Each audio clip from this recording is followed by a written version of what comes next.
Assalamualaikum warahmatullahi wabarakatuh dan salam sejahtera. Cik Man ucapkan kepada semua penonton di rumah, semoga berada dalam keadaan yang sihat sejahtera. Mana yang sakit itu harapkan bersabar, Allah nak kurangkan kita punya dosa, nak hapuskan dosa kita, nak naikkan martabat kita. Mana yang sihat itu gunakan kesihatan dengan cara yang terbaik yang Allah redha. Okey, kembali dalam rancangan Jawapan Panas Cik Man. Korang tanya je, insya-Allah Cik Man akan jawab selagi mampu. Jadi ini episod yang terakhir untuk minggu yang tema kita pada minggu ini ialah huraian tentang hadis, di mana kita memilih hadis ini iaitu berkenaan dengan pernikahan, iaitu seseorang itu menikahi perempuan ataupun perempuan itu dinikahi kebiasaannya kerana empat, iaitu kerana hartanya, kemudian kerana kecantikannya, kerana keturunannya dan kerana agamanya. Dan jangan lupa Nabi berpesan supaya mengutamakan agama, kerana agama sahaja yang akan kekal dan boleh menjaga diri kita dan pasangan kita walaupun berlakunya sebarang perubahan daripada cantik kepada tak cantik, daripada kaya kepada miskin dan daripada keadaan yang selesa kepada keadaan yang tak selesa, maka agama sebagai penyelamat. Okey. Terus kita nak kutip sebenarnya soalan-soalan yang berkaitan dengan perkahwinan. Ada yang bertanya, Cik Man, bagaimana kita nak menjalankan ataupun kata nak melaksanakan satu majlis perkahwinan yang orang kata paling sunnah ataupun orang kata paling diberkati. Pertama sekali, kita pastikan majlis perkahwinan itu adalah majlis perkahwinan yang orang kata tidak berlakunya percampuran yang orang kata boleh mengundang maksiat ataupun kemungkaran. Contohnya, laki dan perempuan duduk menari-nari ataupun joget, melalak, semua menyanyi. Karaoke itu boleh, tak ada masalah. Nak berkaraoke, tak ada masalah. Nabi pun ketika menghadiri majlis perkahwinan di Madinah di kalangan kaum Ansar, Nabi tengok macam tak ada apa-apa je. Jadi Nabi pun tanya Aisyah, Aisyah senyap aja ni, bukankah orang Ansar itu suka kepada orang kata gendang-gendang. Jadi dalam masyarakat kita ni ada kompang supaya menjadikan perkahwinan itu sebuah majlis yang meriah, bukan senyap menghadiri majlis tahlil arwah dan seumpamanya. Maka boleh kita berhibur. Kalau nak karaoke, nak menyanyi, maka elakkan kita bercampur lelaki dan perempuan. Pilihlah penyanyi yang lelaki ke supaya dapat menjaga suara perempuan itu. Dan nyanyi-nyanyi yang dilagukan, lagu-lagu yang dinyanyikan itu mestilah lirik-liriknya yang baik, yang menceritakan tentang doa-doa ataupun motivasi ke arah membina keluarga yang bahagia. Ataupun kalau lagu-lagu artis biasa pun tak ada masalah, tapi mempunyai lirik-lirik yang positif. Okey. Kemudian yang kedua, perkahwinan yang diberkati adalah perkahwinan, majlis ini kenduri kahwin yang diberkati adalah kenduri kahwin yang tidak membazir. Selalunya kita memang dah rancang kan. Okey, berapa orang, kemudian lauk bajet berapa, nasi bajet berapa, nak buat dekat mana tu? Paling ekonomi, itu yang terbaik. Tak payahlah kita nak berlumba-lumba dengan orang lain, buat dekat hotel sana, hotel sini, ballroom sana, ballroom sini. Kita buat jauh-jauh, sedangkan orang kampung yang rapat dengan kita tak datang. Kita ajak tetamu-tetamu yang ada nama, yang ada pengaruh saja. Padahal sebelum ni pun kita duduk dengan orang kampung kita, susah senang bersama. Jadi benda-benda macam tu yang kita kena perhatikan. Kemudian yang ketiga, majlis perkahwinan yang baik adalah majlis perkahwinan orang kata yang ada nilai-nilai ilmu. Sekarang ni orang kata ada setengah majlis perkahwinan yang dah mula dah mengisi program-program ilmu, ada tazkirah sikit dan seumpamanya, mengingatkan tentang perkahwinan. Ya, tajuk-tajuk yang berkaitan lah. Walaupun sebenarnya ada khutbah perkahwinan, tapi tidak salah untuk kita buat alternatif yang baru supaya masyarakat terikut dengan budaya-budaya yang baik dan positif. Okey, itu antara sedikit sebanyaklah Cik Man bagi tips untuk menjadikan majlis perkahwinan kita perkahwinan yang diberkati, insya-Allah. Dan satu lagi sebelum Cik Man nak terlupa, dulu ada satu budaya tuan rumah yang melaksanakan perkahwinan itu dia pergi panggil bomoh tahan hujan supaya nanti majlis perkahwinan tu selamat daripada hujan. Yalah, kenduri-kenduri yang besar ni kan, kalau hujan turun, Allah hai, masalah kalau hujan turun. Jadi panggil bomoh tahan hujan, campakkan baju dekat atas bumbung, insya-Allah hujan tak turun. Yang ni perkara-perkara khurafat, perkara-perkara yang menjurus untuk merosakkan akidah, syirik, jangan diamalkan. Okey, kalau kita nak orang kata mengharapkan hujan tak turun, Nabi ada bagi doa. Kita ikut sunnah Nabi. Allahumma shayban nafi'a, ya Allah berikan hujan ini bermanfaat. Ataupun Allahumma hawalaina wala alaina, ya Allah jangan timpakan hujan ini ke atas kami, tapi alihkan hujan ini ke tempat lain. Jadi kita bukan minta dengan benda-benda yang khurafat, tapi kita minta terus direct kepada Allah Subhanahu Wa Taala. Baik. Seterusnya, Cik Man petik lagi soalan-soalan yang berkaitan dengan isu perkahwinan. Cik Man, apakah maksud sekufu dan adakah sekufu itu penting? Sekufu ini membawa, kita pernah dengar kan perkataan sekufu, kenapalah si Ain tu kahwin dengan si Faiz? Tak sekufu. Ain tu sekufu dengan si Abu contohnya kan. Jadi apa maksud sekufu ni? Sekufu ni maksudnya adalah kesamaan. Kesamaan dari segi agama, kesamaan mungkin dari segi keturunan, kesamaan dari segi harta. Ada seorang tu gaji dia sekian, dia pilih orang yang gaji yang lebih kurang sama dengan dia. Ada seorang tu minat dia sekian-sekian, dia pilih orang yang minat dia sama dengan dia. Ataupun ada orang tu latar belakang hidupnya sekian-sekian, maka dia pilih orang yang latar belakang hidupnya lebih kurang sama. Ini kesamaan. Sebenarnya dia tak menjadi rukun. Kalau kita pilih pasangan kita yang tak sekufu pun, perkahwinan tetap sah. Cuma nanti mungkin ialah dalam perkahwinan ni kadang-kadang ada satu benda yang kita tak berkenan dengan pasangan kita sebab dia tak sama minat dengan kita, dia tak boleh meraihkan minat kita, maka risikonya mungkin akan berlakunya pergeseran dalam rumah tangga. Tapi kalau kedua-duanya boleh kautim, maka tak ada masalah insya-Allah. Cuma Cik Man nak bagi tahu, sekufu tu tak wajib. Cuma mungkin bagi setengah orang meletakkan sekufu itu sebagai benda yang penting sebab pengalaman dalam keluarganya, kalau kahwin dengan orang yang tak sekufu, yang seorang ni pula terlalu miskin, yang seorang pula terlalu kaya, akhirnya yang miskin itu akan malu alah sendiri untuk masuk bergaul di rumah keluarga pasangan dia yang kaya itu. Benda-benda yang macam ni yang kita nak elakkan. Yang seorang keturunan raja, yang seorang pula rakyat marahin, contohnya lah. Tapi jodoh tu di tangan Allah. Cinta itu kuasa Allah. Asam di darat, garam di laut, bertemu jua di dalam kuali. Jangan ke mana-mana, kembali selepas ini. Kalau misal kata saya berkahwin dengan beberapa orang lelaki. Kahwin dengan beberapa orang lelaki. Kahwin cerai. Masa dekat dunia dulu, lepas kahwin dengan si Faiz, kahwin pula dengan si Abu. Kemudian cerai pula dengan si Abu, kahwin pula dengan si Azlan. Jadi maknanya masa hidup di dunia, suami ada 3-4 orang. Jadi persoalannya, dekat akhirat besok saya akan bersama suami yang mana satu?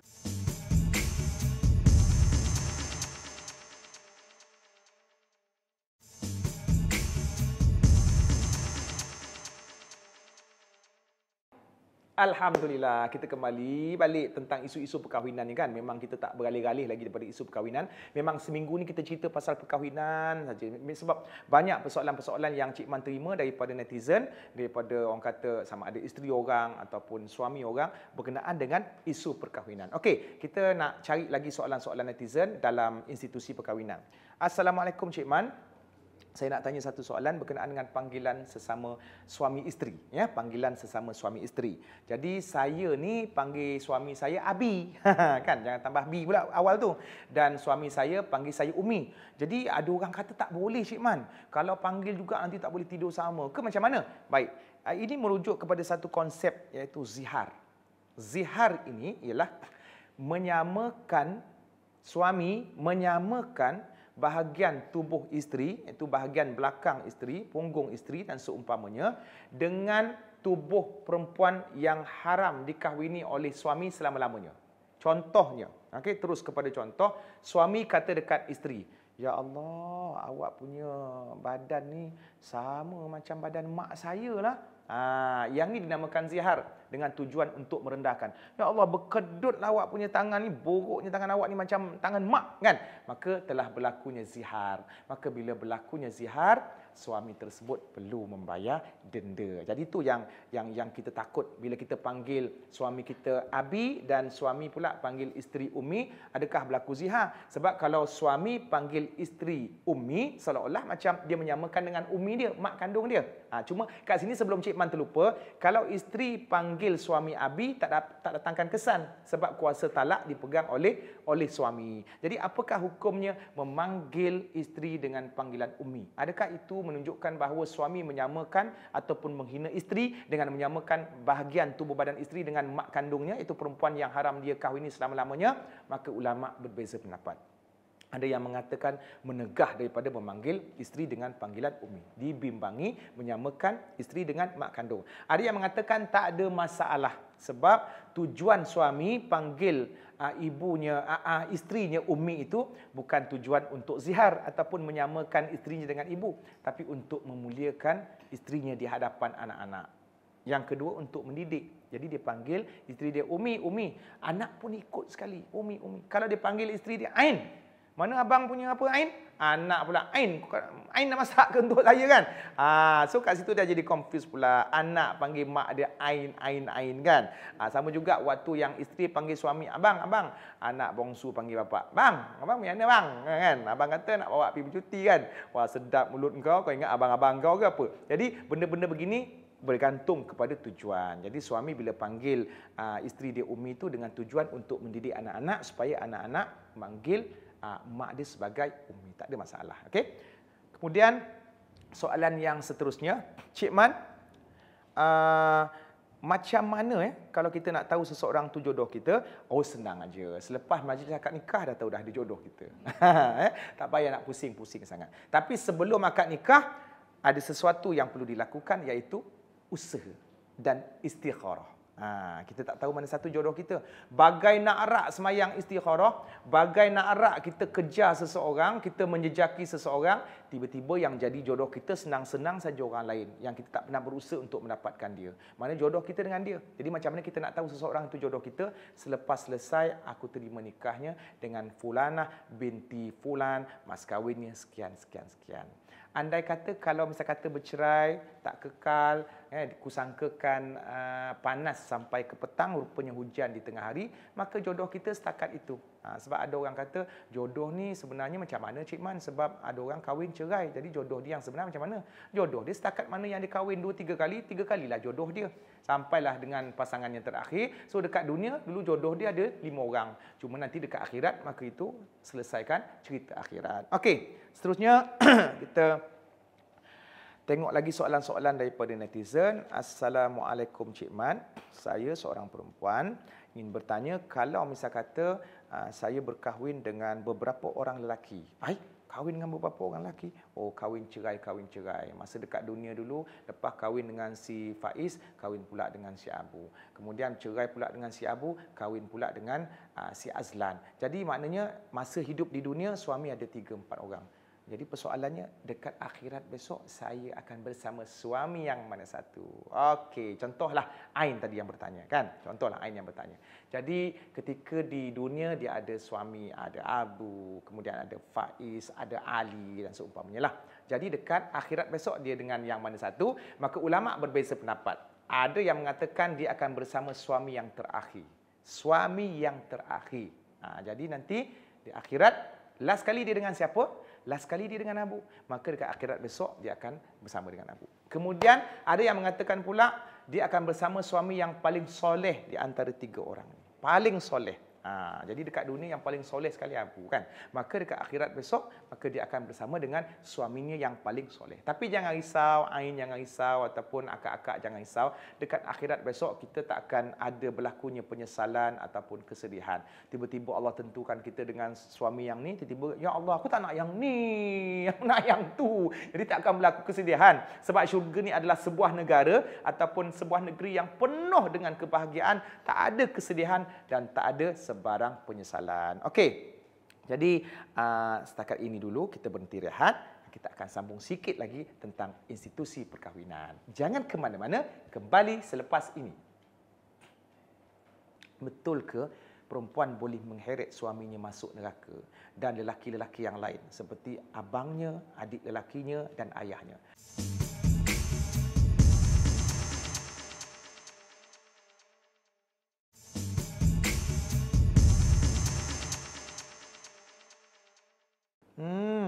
Ada pula Cina buta ni, apa benda ni? Okey, kembali bersama rancangan Jawapan Panah Cik Man. Kita masih lagi dalam perbahasan institusi perkahwinan. Baik, kita terus menyambung mengambil persoalan daripada netizen. Cik Man, apakah yang dimaksudkan dengan Cina buta? Bukan orang kata orang Cina tiba-tiba buta.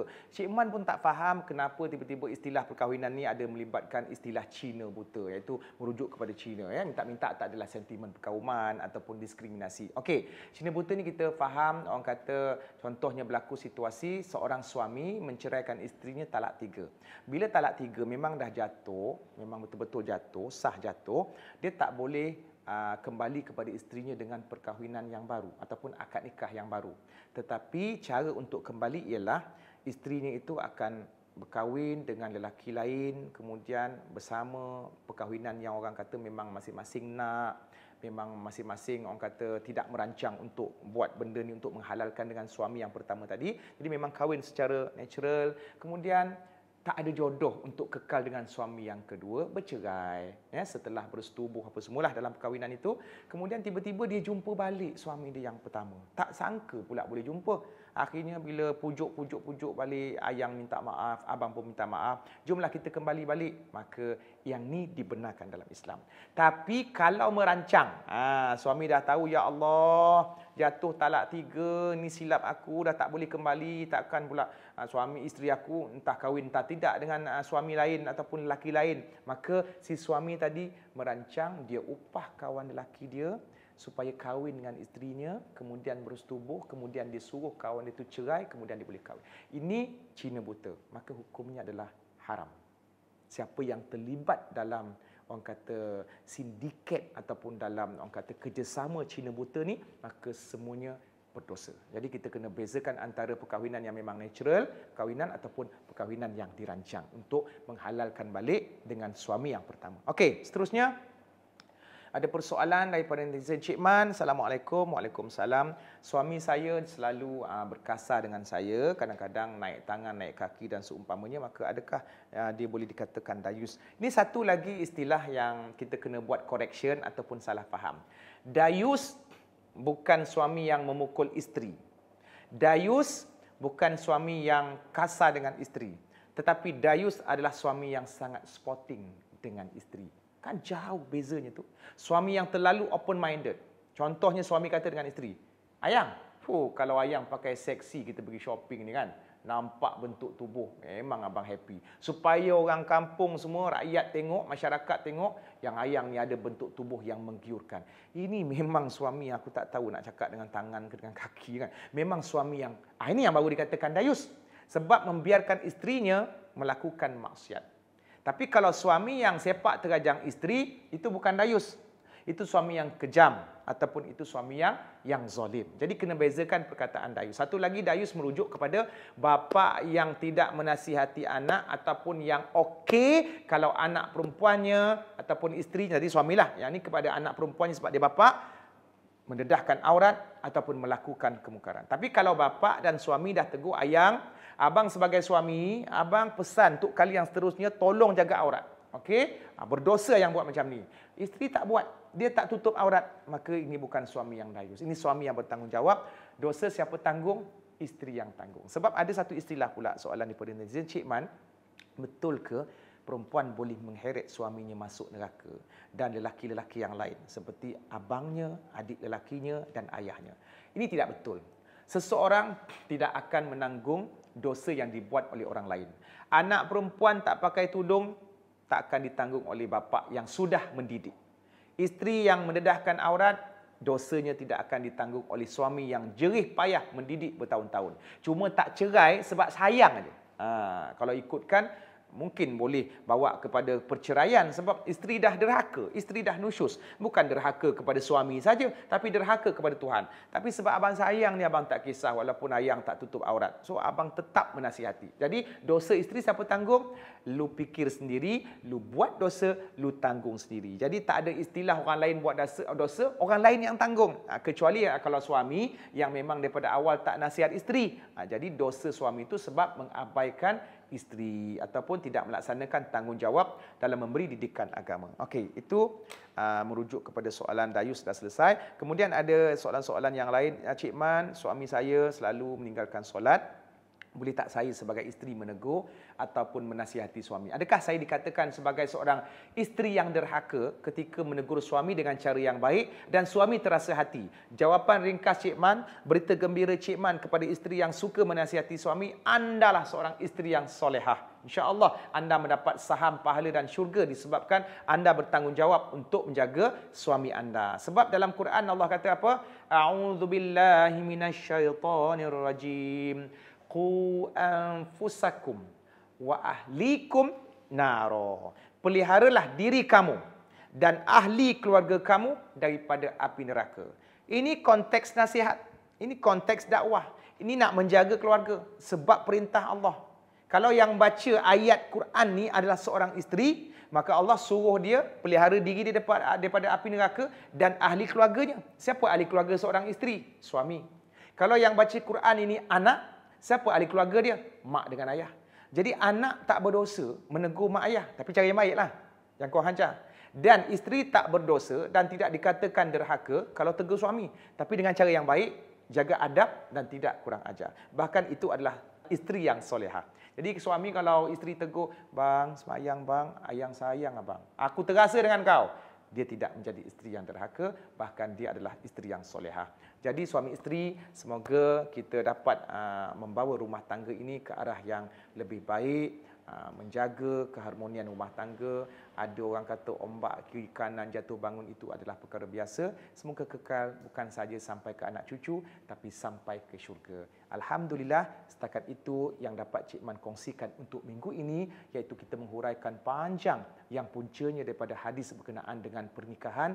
InsyaAllah kita jumpa lagi di episod akan datang. Assalamualaikum warahmatullahi wabarakatuh.